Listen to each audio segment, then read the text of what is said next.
They say the dead rest in peace, but not all of them. Some walk among us, pale, silent, hungry.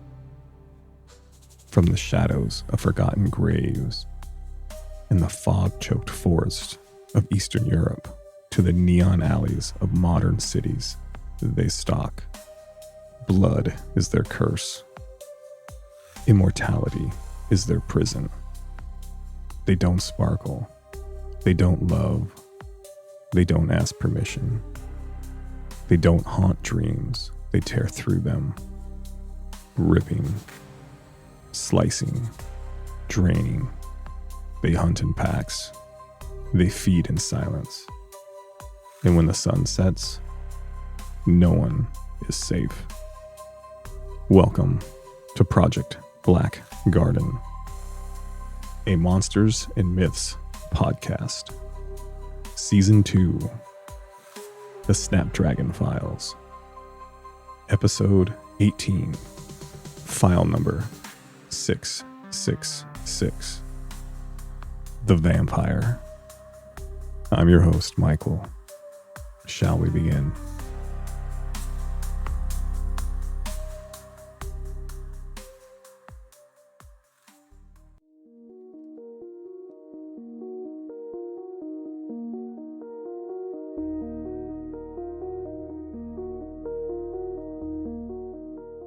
The history and mythology of vampires stretch across cultures and centuries, blending folklore, superstition, and evolving literary tropes. Their origins begin in ancient mythology. In Mesopotamia, some of the earliest vampire-like creatures come from their myths, such as Lilu, a female demon who preyed on infants and men at night. In ancient Greece and Rome, myths spoke of female spirits or monsters who fed on blood or flesh. In India, a revenant spirit that would possess corpses and roam graveyards had similarities to vampire lore.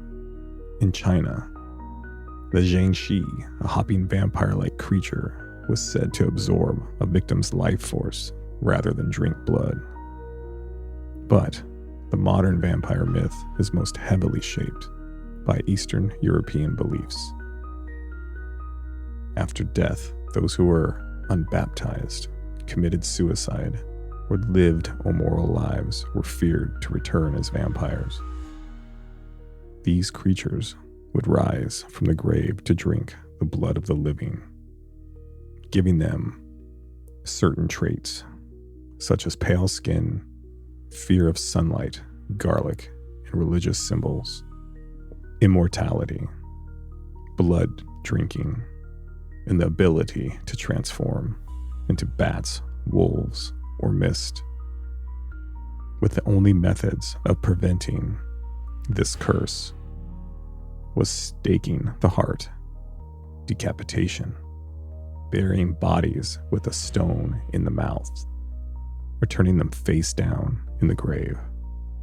Vampires have haunted our literature for hundreds of years, such as The Vampire in 1819 by John Polidori, or Carmilla in 1872 by Sheridan Le Fanu, and of course, Dracula in 1897 by Bram Stoker. Now, the symbolism of vampires have a range of fears and desires, such as death and the undead, sexuality and repression, immortality and the cost of eternal life, the outsider or the cursed, disease often tied to tuberculosis or plague. But if time has taught us anything, the legend of the vampire will never die.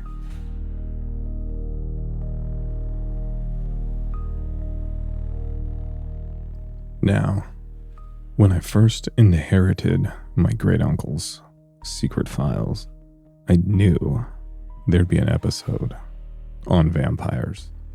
And this is one of many that are in these files. This one seems to be more personal for my great Uncle Sam. And this story is insane. So much so that this entire file was handwritten by my great uncle. And he titled it The Red Wake. And these are his words.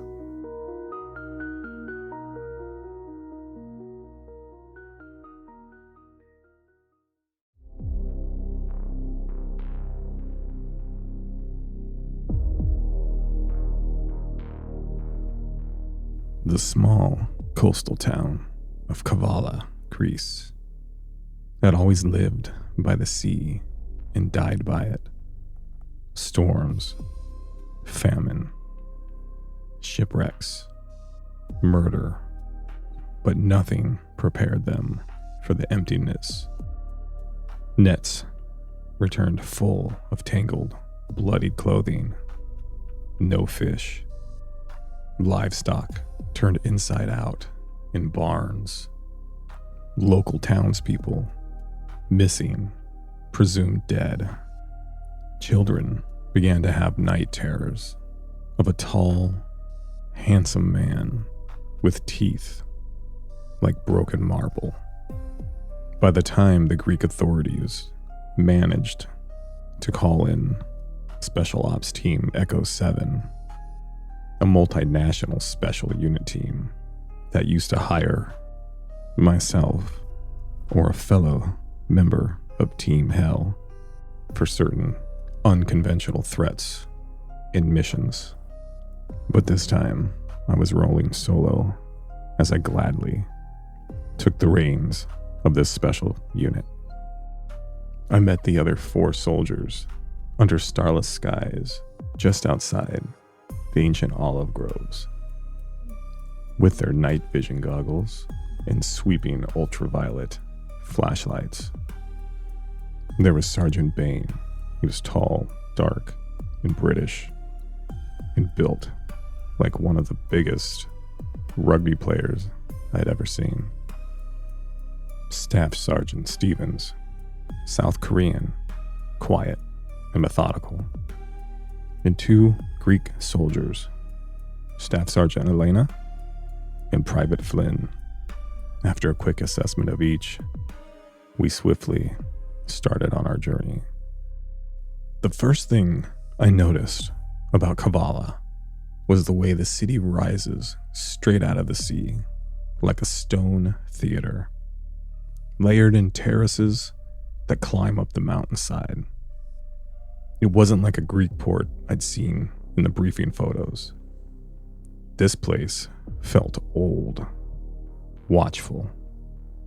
Along the waterfront, where palm trees lined a curved promenade and fishing boats rocked gently in the harbor, at first glance, it looked almost peaceful. Colorful cafes, a few old men playing cards, but above all that, a massive, ancient fortress sat brooding on the hilltop. Its stone walls catching the evening light like a ancient crown. We could see a huge stone aqueduct cutting across the city like the spine of some ancient beast. It towered right over the modern buildings, 4 stories high, arches stretching across the main road. And for a moment, everyone on the team just stared, nervous at what awaited us. Once we moved inland, the roads narrowed into twisting cobblestone streets. Old Ottoman houses leaned over us, balconies hanging low, doors painted in faded blues and dingy greens. Personally, I thought it felt more like a maze than a town. There were shrines tucked into walls, old churches hidden around corners, alleyways just wide enough for each of us to pass through. Some of the locals watched us from upper windows as we passed by, silent, wide-eyed. like they knew exactly why we were here, but had no intention of saying the word. In that moment, I remember thinking one thing. This city wasn't built just to be lived in. It was built to keep something in. And in that moment, every member of the squad tightened their grips on their weapons. By this time, nearly 40 of the townspeople had either gone missing or were found dead. Almost immediately, we found a trail, footprints too large for any man, yet delicate, almost dancer-like, pressing deep into the mud. This trail ended at the cliffside ruins of an old castle-like monastery. Statues of saints were toppled, faces gnawed away, as if something had tried to eat holiness itself. Staff Sergeant Elena and Stevens exchanged glances as she said, "Looks like it's going to be a long night." Ignoring them, I pushed forward, making my way inside. Surprisingly, once inside, the old monastery looked especially new, like time had no consequence here. With weapons drawn and floodlights shining bright, we inched our way through the building. It only took us minutes before we discovered a room that led to a hidden crypt, sealed by ancient symbols. Sergeant Bain deciphered them quickly and warned us, "No gods, only death." After deciding that we didn't know how to open it, I tasked Private Flynn with blowing it open. He quickly attached explosive devices along all the support edges and told us to hold our breath.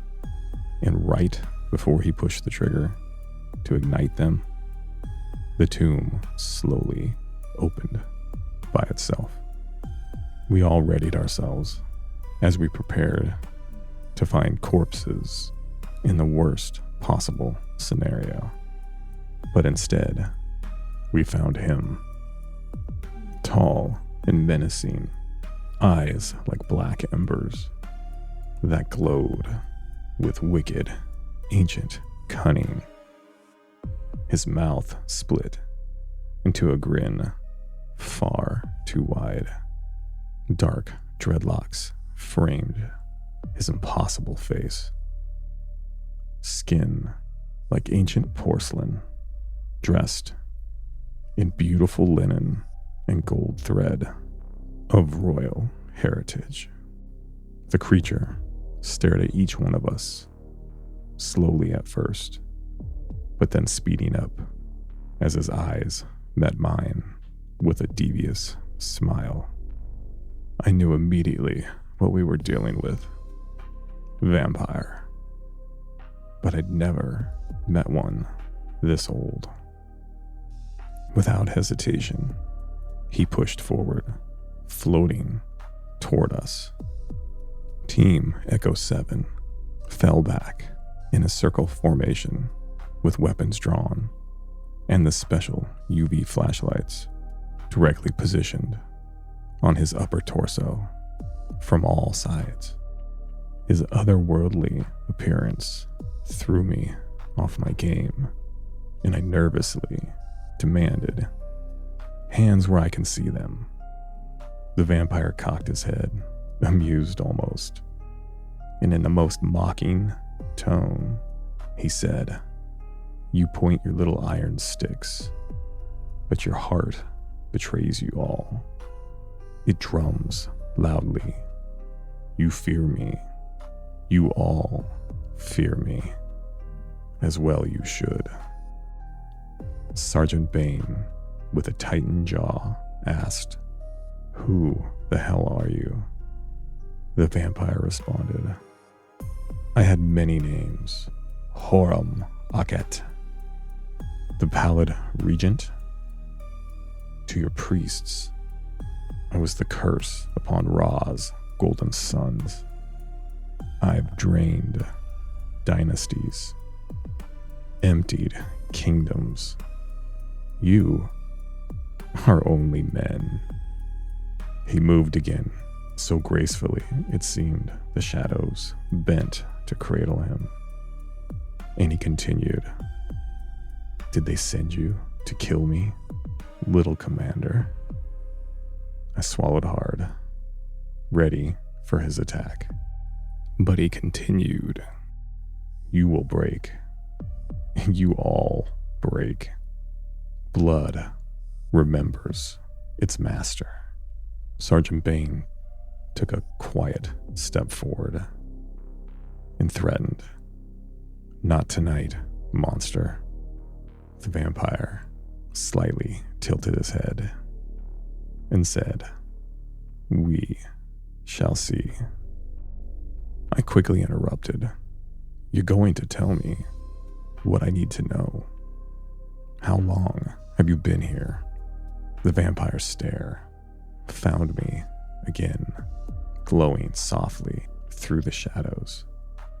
He said, I've told empires what they wanted to hear, and still they crumbled.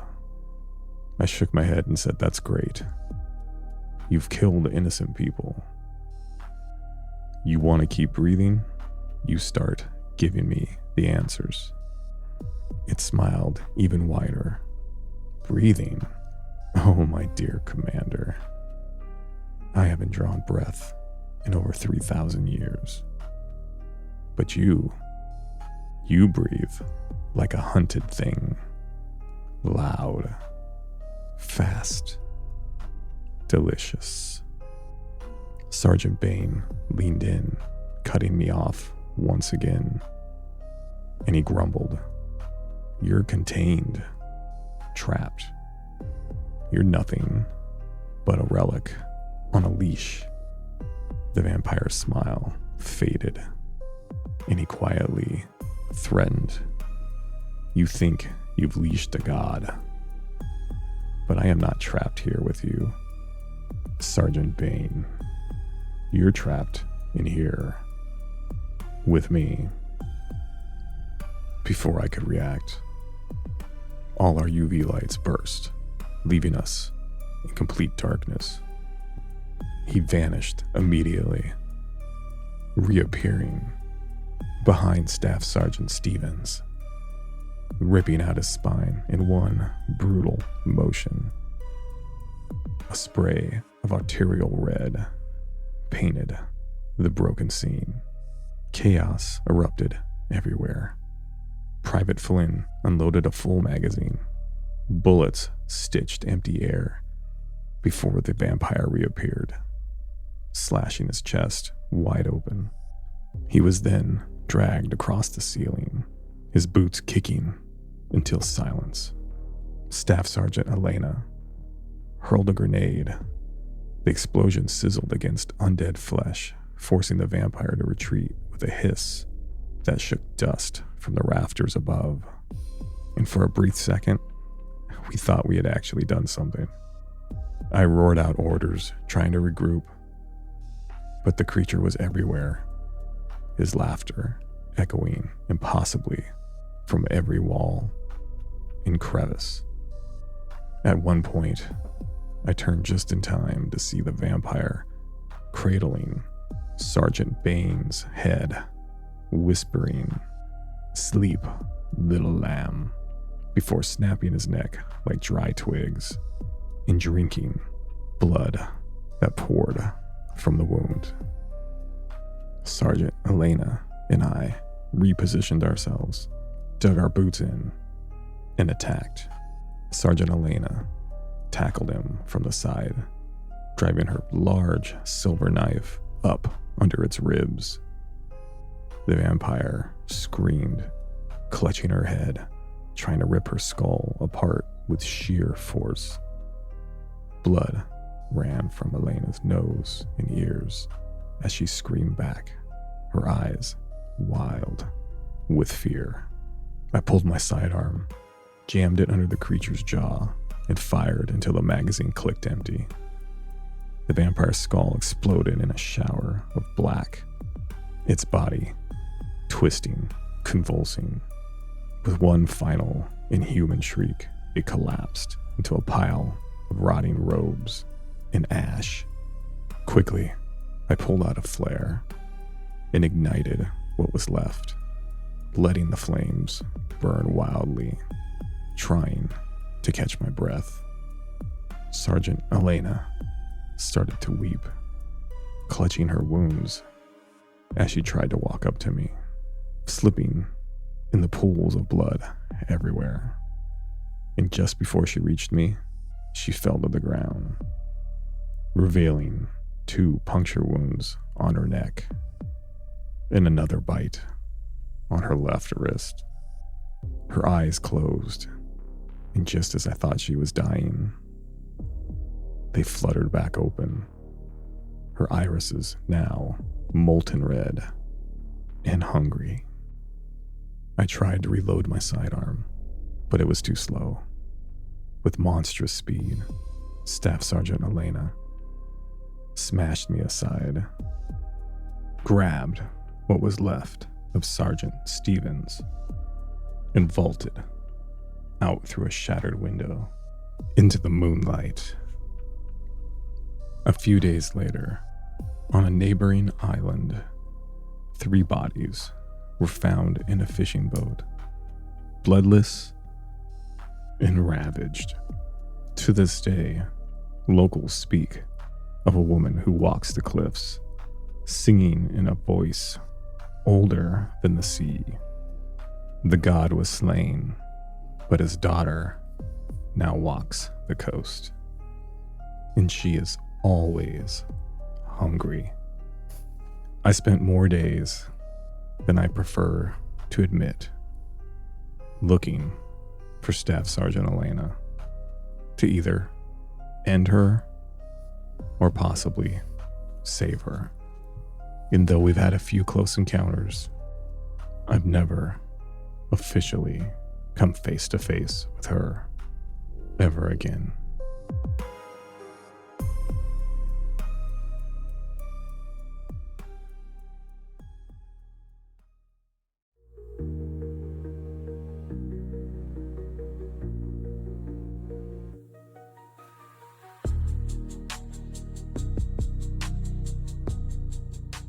Now, the crazy thing about the Snapdragon files is that there's a good chunk of them that pertain to vampires. Apparently, they're everywhere. This was my favorite file from the group. But the interesting thing is that my great uncle Sam seemed to document all these encounters himself in his own handwriting instead of the usual professional typed up documents. I found that very interesting because it seems like maybe my great uncle took these encounters more personal, and after reading most of them, I think it's because he never found Staff Sergeant Elena. And knowing the man that he was, he couldn't live with himself. Now, I haven't decided if I'll do another vampire episode this season, but there will definitely be more in the future. And if anybody out there has any experiences with vampires or the creatures of the night, I would love to hear those stories, your thoughts, and your experience. So please reach out at pbgharvest@gmail.com, or you can talk to me on any of my socials. Gardner Michael on Blue Sky or Twitter X, and now on TikTok. Just send me a message. Now, more recently, one of my listeners had asked why I hadn't been discussing some of the drama from my private life that seemed to plague the first season of Project Blackgarden. And that's because I feel like I was making things worse. Too much stress, too much pressure, and way too many sleepless nights. Now, that doesn't mean I won't comment or share with you anything out of the ordinary, especially if this podcast or my personal life is threatened. But things have been a little quiet, though I do believe I'm still being watched or tracked. I know that sounds paranoid, but unfortunately, I'm in the business of paranoia now. Just know I'm documenting everything that I find suspicious. I'm protecting myself and all the files I have. And in worst case scenario, if something should happen to me or anyone close to me, I have set it up that these files, everything I have, becomes public. Very, very public. On a lighter note, what's your favorite vampire movie? Mine is the 80s classic, Near Dark. Truly bloody and fun. Okay, fellow gardeners, I hope you enjoyed this episode. Next week's Snapdragon file tackles one of the most popular cryptids in recent memory. He's every kid's favorite internet sensation, Slender Man. As always, my name is Michael, and you have been listening to Project Blackgarden, a Monsters and Myths podcast. Season 2, The Snapdragon Files. But be warned, monsters are real. And the worst ones, they bite.